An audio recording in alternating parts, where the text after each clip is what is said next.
আসসালামু আলাইকুম রহমতুল্লাহি বারাকাত। প্রিয় মুমিন মুসলমান ভাই বন্ধুগণ, আজকে আরেকটি ভিডিও নিয়ে আসলাম। সেটা বিষয়বস্তু হচ্ছে বাড়িঘর বন্ধ করার তদবির। শুকরিয়া জানাই মহান রবের কদমে, যিনি আমাকে এই ভিডিওটি নিয়ে আসার তৌফিক দান করেছেন, কথা বলার সুযোগ করে দিয়েছেন। শুকর আলহামদুলিল্লাহ রাব্বিল আলামিন। মুমিন মুসলমান ভাই বন্ধুগণ, বাড়ি বন্ধ করার, ঘর বন্ধ করার অনেক প্রসেস আছে। সাধারণ প্রসেস আছে, বৃহৎ প্রসেস আছে।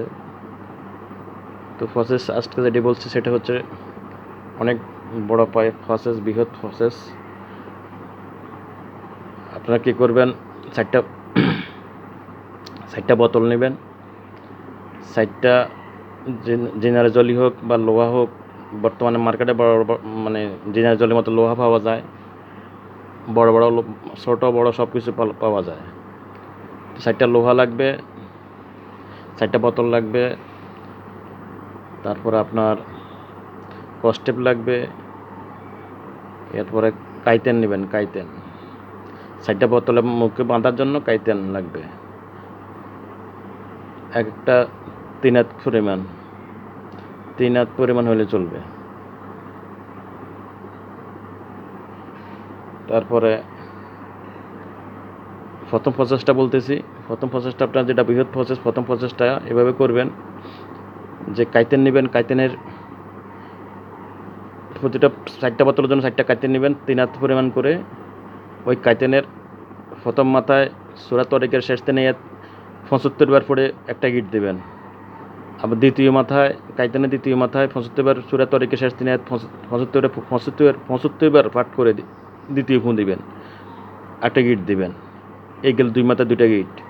এবার মধ্যে আবার একটা গিট দিবেন, আবার 75 বার পাঠ করে সূরা তরিকের শেষ 3 আয়াত পাঠ করে ফোন দিয়ে আবার মধ্যে একটা গিট দিবেন। এভাবে চারটার মধ্যেই এইভাবে তৈরি করবেন। করার পরে যে লোহার ফ্রাকটা বোতলে ঢুকাবেন, ওই লোহার ফ্রাক হোক, লোহা হোক, ওটার উপরে কী করবেন,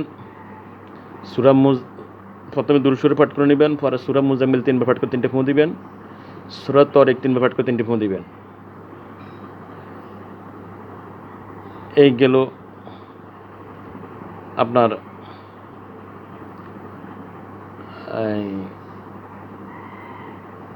দ্বিতীয় পর্যায়ে। এরপরে নেক্সটে যেটা করবেন সেটা হলো আপনার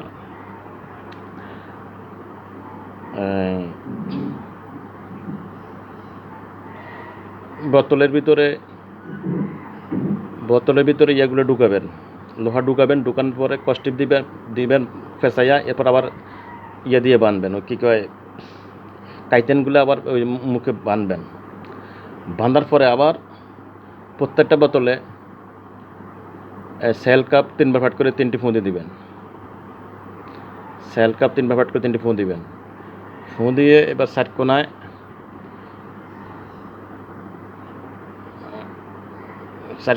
খাত করবে। বাড়ি হলে বাড়ি হোক, ঘর হলে ঘর হোক, চারকোনায় খাত করবে। করার পরে যেখান থেকে খাত করা শুরু করবে সেখান থেকে শুরু হবে না কাজ। যেখানে শেষ করছে খাত করা, ওখান থেকে শুরু হবে। ওখানে একজন আজান দিবে, শুধু হাইলা সালা হাইয়ালাল ফালা এটা বাদে আজানটা হবে। ও আজানটা দিবে, আর বোতলটা মুখ নিচের দিকে দিবে। বোতলের মুখ নিচে থাকবে, ফুটকি থাকবে উপরে। আজান দেওয়ার শেষে বোতলটা ওখানে ঢুকে দিয়ে গাড়াই দিবে। একজন আজান দিবে, সাধারণ একজন আজান দিবে মোতাব্বির, যিনি উনি সাইড কোনা 4টা আয়াত পাঠ করবে। 4টা আয়াত, এটা হলো ওয়াকুল জাল হাক ওয়া জাহাকাল বাতিল ইন্না বাতিলা কানা যাহুকা অনুনাজ্জিলু মিনাল কুরআনি মা হুয়া শিফা ওয়া রাহমাতাল লিল মুমিনিন ওয়া লা ইয়াজিদু যালিমিন ইল্লা খাসারা। এটা এক কোনায়। দ্বিতীয় কোনায় গেলে এই লাহু মুলকুস সামাওয়াতি ওয়াল আরদ ইউমিতু ওয়া ইউমিতু হুয়াল আউয়ালু হুয়াল আখিরু ওয়াল জাহিরু ওয়া হুয়া আলা কুল্লি শাইইন কাদির। এটা পাঠ করে ফু দিবেন। এটা সূরা সম্ভবত সূরা হাদীদে আছে 3 নম্বর 4 নম্বর আয়াত সম্ভবত। এরপরে আরেক কোনায় গেলে আজান দিবেন, বোতল গাড়াবেন। এই সূরা আলে ইমরানের 18 নম্বর আয়াত, 18, 19 এবং 26, 27 আয়াতগুলো পাঠ করবেন। এরপরে 4 নম্বর কোণারে যখন যাবেন তখন সূরা আম্বিয়ার 18 নম্বর আয়াত পাঠ করবেন। পাঠ করে আর বোতল মানে আয়াত পাঠ করতে করতে বোতল গাড়াবে, বোতল গর্তে ঢুকাবে এবং মাটি দিবে। 4 কোণার সেবা শেষ, সেখানে ওখানে মুনাজাত দিবেন আল্লাহর কাছে, আল্লাহ আমার কোনো ক্ষমতা নাই, কারো ক্ষমতা নাই বন্দি দেওয়ার, কারণ এটা কুদরতিভাবে বন্দি হবে। এই কুদরতি বন্দি দেওয়ার কারো কোনো মানুষের পক্ষে সম্ভব না যদি তুমি দয়া করে না করো। তাই তুমি তোমার বন্দার উপকারের কথা চিন্তা করে, বন্দার মনের বাসনার কথা চিন্তা করে, কারণ যে বাড়ি বন করাচ্ছে, ঘর বন করাচ্ছে, সে তার একটা মনে বাসনা আছে। তখন মনের বাসনার কথা চিন্তা করে, ইচ্ছার কথা চিন্তা করে তুমি কবুল করো, মেহেরবানি করো। তোমার শক্তির উপরে কোনো শক্তি নাই, তোমার সাহায্যের উপরে কোনো সাহায্য নাই, তুমিই পারো একমাত্র। তুমি যদি বন্দি দাও তাহলে বন্দি হবে, তুমি বন্দি নাইলে বন্দি হবে না। তোমার শক্তির উপরে কোনো শক্তি নাই, অর্থাৎ তোমার কাছে সাহায্য চাই, তুমি এমনভাবে করে দাও। এটা 50 বছর বলেন, 100 বছর বলেন, 20 বছর বলেন, 12 বছর বলেন, এত বছরের জন্য বন্দি দেওয়া হোক, এভাবে বলে ইত্যাদি বলে আরও বিভিন্ন কথা বলে মুনাজাত দিবেন। মুনাজাত শেষ করে ঘরে আসবেন। এরপরে আসে এখানে জিকির আজগার করবেন, প্রয়োজনে ফজর পর্যন্ত কাজ করবেন। কাজ করতে অনেক সময় লাগে, বাড়ি বন্দি দিতে অনেকে তো 1 ঘন্টায় শেষ করে দেয়, এভাবে হয় না। এটা হলো ফাতেমি পর্যায়। এরপরে আরও দোয়া কালাম পাঠ করবেন এবং একজন যদি আপনার কাশফখোলা থাকে তো আপনি সবই নিজে দেখবেন। আপনার হুজুরদেরকে ডাকবেন, ডাকি বলবেন দেখেন সব ঠিক আছে কিনা, বন্দি ঠিকমতো হয়েছে কিনা, আল্লাহ ঠিকমতো গ্রহণ করছে কিনা, বা বন্দি পড়ছে কিনা। যদি হয়েছে ওকে, আর যদি কোনো সমস্যা থাকে তাও বলবে, তো সমস্যার সমাধান করে দেবেন। আর যদি আপনার কাশফখোলা না থাকে আপনি একজন তুলের সঙ্গে নিয়ে যাবেন।